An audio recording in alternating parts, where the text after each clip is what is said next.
आजादी तक जंग रहेगी, भारत की आजादी तक जंग रहेगी, जंग रहेगी।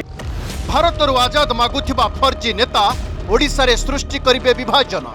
जो मानक रक्त रे बर्बादी लेखा से पुणी वैभवी ओडिशा रे बुणिबे विषमंजी। सावधान, ए विषधर साप कन्हैया कुमार काले ओडिशा आसुछंती। जो मानक परिचय लोप पाइबारे बसिछि, जो मानक लोके प्रत्याख्यान करिछंती, सही तत्व एबे एकाठी हेबाकू जाउछंती। 10 तारिख रे पीसीसी सभापति भक्त दास कन्हैयांकू ओडिशा आणुछंती। जो भक्तंकू केवल कलाहांडी नुहे सारा राज्य प्रत्याख्यान करुछि। एमिति कि निज दल कांग्रेस भी चाहुनी। आउ लाल सलाम कहूथिबा ए छद्म बेसी कन्हैयांकू दिल्ली सह बेगूसराय भी दूरेई देछि। एबे ए समस्त प्रत्याखित नेता एकाठी हेउछंती। सब परे भी एमानंकर उद्देश्य गोटिए, शांत ओडिशा रे सृष्टि करिबे अशांतर अंधार। Go India! Go back! Go India! Go back!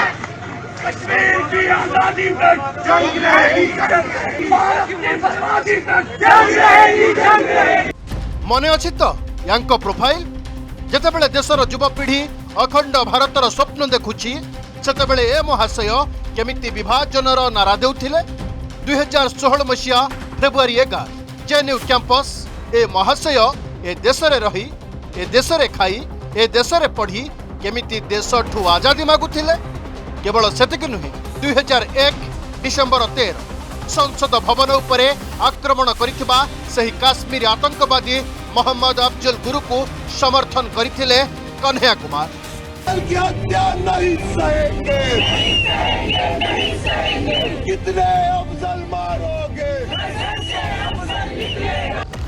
Umar Khalid सह मिसी कहूथिले भारतर बर्बादी, काश्मीर को विच्छिन्न करिबा, देशर राजधानी रे आतंकी तत्व सृष्टि करिबा और टुकुड़े टुकुड़े गैंगर मुख्य पुरोधा साजिथिबा कन्हैया कुमार एबे ओडिशा रे टुकुड़े टुकुड़े विश्वमंजी बुणिबा पई तांको पाछोटी अणा जाउछि।